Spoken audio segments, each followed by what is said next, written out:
অজ্ঞানতিমিরান্ধস্য জ্ঞানাঞ্জনশলাকয়া চক্ষুরুন্মিলিতং যেন তস্मै শ্রী গুরবে নমঃ। প্রথমেই পরমারাধ্য গুরু মহারাজ শ্রীল ভক্তিস্বরূপ সন্ন্যাসী গোস্বামী গুরু মহারাজের অভয় অশোক চরণে দণ্ডবত প্রণাম জানিয়ে আসুন আজ একটা অদ্ভুত কিন্তু জরুরি বিষয় নিয়ে আপনাদের সামনে আসা যাক। কাউকে পরম আধ্যাত্মিক উপহার মানে হরিনাম দেওয়া কি কখনো সেবা নয়, বরং উল্টে অপরাধ হয়ে যেতে পারে? ভাবতে কেমন লাগছে তাই না? যে জিনিসটা ভালো সেটাই আবার খারাপ হতে পারে কি করে?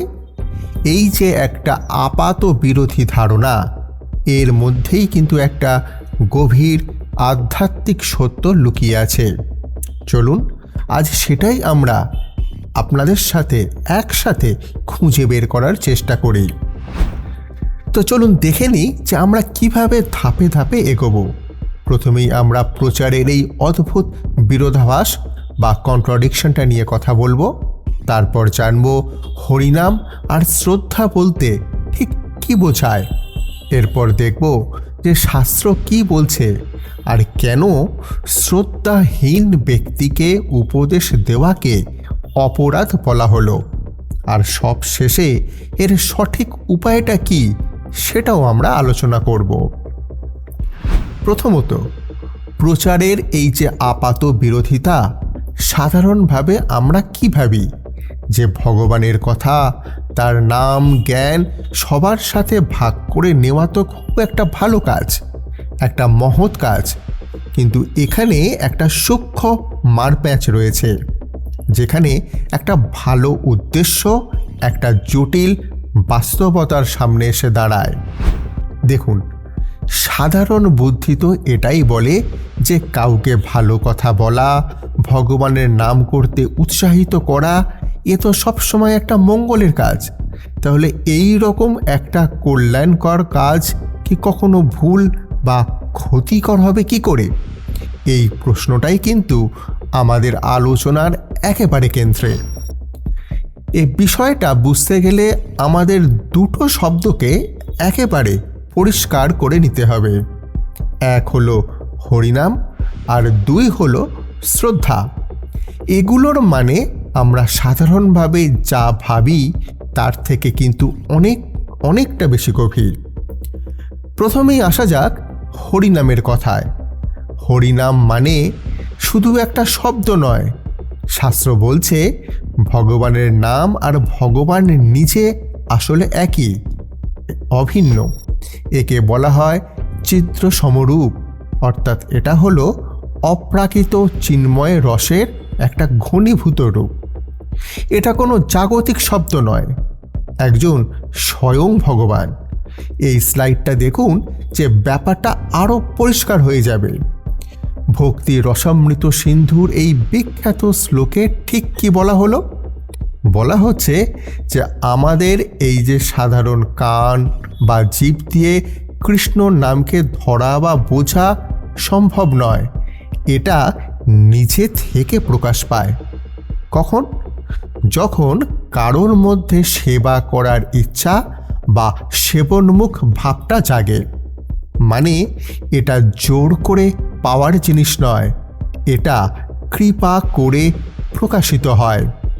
আর ঠিক এখানেই শ্রদ্ধা শব্দটার আসল ভূমিকা। শ্রদ্ধা মানে কিন্তু মোটেই অন্ধবিশ্বাস নয়। শ্রদ্ধা হলো একটা গভীর সম্মান, আস্থা আর ভালোবাসার মনোভাব। এই সেবার মনোভাবটাই আমাদের মনকে এমনভাবে তৈরি করে যাতে হরিনামের মতো দিব্য জ্ঞান আমরা ঠিক মতো গ্রহণ করতে পারি। শ্রদ্ধা না থাকলে সেই যোগ্যতাটাই তৈরি হয় না। বেশ, তাহলে আমরা মূল দুটো শব্দ বুঝে গেলাম। এখন দেখা যাক শাস্ত্র এই ব্যাপারে আমাদের ঠিক কি বলছে। শাস্ত্রের নির্দেশে কিন্তু এখানে একদম সোজাসাপটা পরিষ্কার বলে দেওয়া হলো যে যার মনে ভগবানের নামের প্রতি বা তার কথার প্রতি শ্রদ্ধা নেই, সম্মান নেই, বিশ্বাস নেই, তাকে হরিনাম নিয়ে উপদেশ দিতেই বারণ করা হয়েছে। আর এটাই হলো সেই মূল নিয়ম যা থেকে আমাদের এই আজকের আলোচনাটা শুরু হয়েছে। কিন্তু প্রশ্নটা হলো কেন বারণ করা হচ্ছে? একটা ভালো কাজ করতে গেলে বাধা কেন? আসলে এর পেছনে দুটো খুব গভীর কারণ আছে, যা সম্মান এবং পরিণতির ধারণার ওপরে দাঁড়িয়ে আছে। এই স্লাইডটা দেখুন, দুটো অপরাধের কথা বলা হয়েছে। প্রথমটা হলো নামের প্রতি অপরাধ, কারণ ভগবানের দিব্য নামকে যদি অশ্রদ্ধা বা ঠাট্টার পরিবেশে রাখা হয় তাহলে সেটা তার মর্যাদার অপমান। আর দ্বিতীয়টা, যেটা আরও বেশি গুরুত্বপূর্ণ, সেটা হলো যে শুনছে তার নিজেরই ক্ষতি। কারণ শ্রদ্ধাহীন মনে নাম শুনলে সে নামের মাহাত্ম্য তো বুঝবেই না, উল্টে অবহেলা করে বসতে পারে। আর একেই বলে নাম অপরাধ, যা আধ্যাত্মিক পথে এগোনোর সবচেয়ে বড় বাধা। এই স্লাইডের তুলনাটা দেখলে বিষয়টা জলের মতো পরিষ্কার হয়ে যাবে। দেখুন, একদিকে একজন শ্রদ্ধাবান ব্যক্তি, যখন তিনি হরিনাম শুনছেন তার ভক্তি জাগছে, আধ্যাত্মিক উন্নতি হচ্ছে। আর অন্যদিকে একজন অশ্রদ্ধাবান ব্যক্তি, তিনি যখন একই নাম শোনেন তখন তিনি নাম অপরাধ করে বসছেন, ফলে ভক্তি থেকে আরও দূরে সরে যাচ্ছেন। মানে ফলাফলটা একেবারে উল্টো। তাহলে আসল কথাটা কি দাঁড়ালো? এই যে বারণ করা হচ্ছে, এটা কিন্তু কোনো অহংকার বা আমরা বেশি জানি এরকম মনোভাব থেকে নয়, বরং এটা করা হচ্ছে নামের প্রতি গভীর সম্মান থেকে আর ওই মানুষটার প্রতি করুণা থেকে, যাতে সে না জেনে না বুঝে কোনো অপরাধ করে নিজের ক্ষতি না করে ফেলে। এটাই আসলে এক ধরনের সুরক্ষা। তাহলে এখন প্রশ্ন উঠবে, উপায়টা কি? তার মানে কি এই জ্ঞানটা আমরা সবার কাছে পৌঁছে দেব না? না, তা নয়। অবশ্যই পৌঁছে দিতে হবে, কিন্তু তার একটা সঠিক, করুণাময় এবং কার্যকর রাস্তা আছে। পথটা খুব সহজ, দুটো ধাপের। প্রথম ধাপটা হলো সরাসরি উপদেশ না দিয়ে আগে শ্রদ্ধা জাগানোর চেষ্টা করা। কিভাবে? নিজের ভালো আচরণের মাধ্যমে, নিঃস্বার্থ সেবার মাধ্যমে, ভালোবাসার মাধ্যমে। লক্ষ্য হলো তার মনে ভগবানের প্রতি একটা স্বাভাবিক আগ্রহ আর সম্মান তৈরি করা। আর যখন দেখবেন তার মধ্যে সেই আগ্রহ তৈরি হয়েছে, তখন আসবে দ্বিতীয় ধাপ, অর্থাৎ সঠিক সময়ে তাকে উপদেশ দেওয়া। এই স্লাইডের কথাটা একবার দেখুন, কি দারুণ একটা উপমা। প্রকৃত করুণা শুধু বীজ দেওয়া নয়, বরং প্রথমে মাটিটাকে প্রস্তুত করা।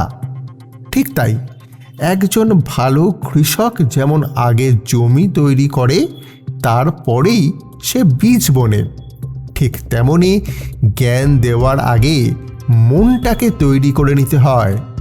পাথুরে জমিতে বীজ ছড়ালে তো বীজটাই নষ্ট হবে, তাই না? তাই শেষ পর্যন্ত আমাদের এই প্রশ্নটা নিয়ে ভাবতেই হবে যে আসল দয়া বা করুণা কোনটা। গুরু মহারাজদের আদর্শকে মাথায় রেখেই, তার কৃপা বজায় করেই শুধু জ্ঞান দিয়ে দেওয়া, নাকি সেই জ্ঞানটা গ্রহণ করার জন্যে কাউকে তৈরি করে তোলা? আমাদের এই পুরো আলোচনার সারমর্ম কিন্তু এটাই, যে জ্ঞান বা ভগবানের নাম, রূপ, পরিকর ইত্যাদি বিতরণের চেয়েও বড় কাজ হলো সেই জিনিসটাকে গ্রহণ করার মতো সেই মনটাকে তৈরি করতে সাহায্য করা। তো ভিডিওটা কেমন লাগলো অবশ্যই কমেন্ট করে জানাবেন। আর এই রকমই রোজকার দৈনন্দিন প্রশ্ন এবং তার উত্তর নিয়েই আমি শচীনন্দন আবার আপনাদের সামনে উপস্থিত হব। ততদিন সুস্থ থাকুন, ভালো থাকুন, আর কৃপা করুন আমাদের যেন হরিভক্তি হয়। জয় অনন্ত কোটি বৈষ্ণববৃন্দের জয়, জয় আকর মঠরাজ মায়াপুর শ্রী চৈতন্য মঠের জয় এবং তৎশাখাসমূহ সমস্ত গৌড়ীয় মঠের জয়। হরে কৃষ্ণ।